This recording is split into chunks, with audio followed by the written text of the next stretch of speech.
కామారెడ్డి జిల్లా కేంద్రంలో టీపీసీసీ రాష్ట్ర అధ్యక్షుడు మహేష్ కుమార్ గౌడ్ కీలక వ్యాఖ్యలు చేశారు. నూతనంగా ఎన్నికైన కామారెడ్డి జిల్లా కాంగ్రెస్ పార్టీ కార్యవర్గానికి ఆయన అభినందనలు తెలిపారు. కాంగ్రెస్ పార్టీలో చిన్న పదవి అయినా భవిష్యత్తుకు పునాది అని పేర్కొన్న ఆయన పదవికి పూర్తి న్యాయం చేస్తేనే రాజకీయ భవిష్యత్తు ఉంటుందని స్పష్టం చేశారు. కాంగ్రెస్ ప్రభుత్వం అన్ని వర్గాల ప్రజలను చేరుకుంటుందని తెలిపారు. పార్టీ తిరిగి అధికారంలోకి రావాలంటే ప్రభుత్వం అమలు చేస్తున్న సంక్షేమ పథకాలను ప్రజలకు విస్తృతంగా తెలియజేయాలని నాయకులకు సూచించారు.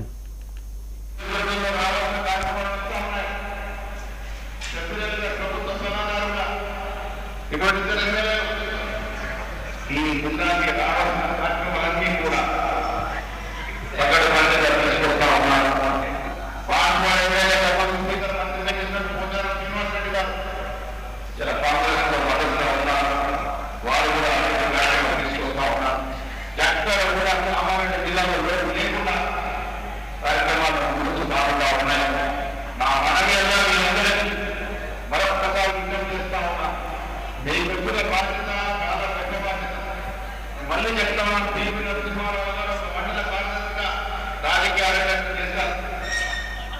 కలిగేదాన్ని ఒక బ్లాక్ కాంగ్రెస్ అధ్యక్షుడిగా రాజకీయాలు చేశారు. ఇది ఒక గుణాలు కష్టపడి పనిచేయండి, క్రమశిక్షణగా పనిచేయండి.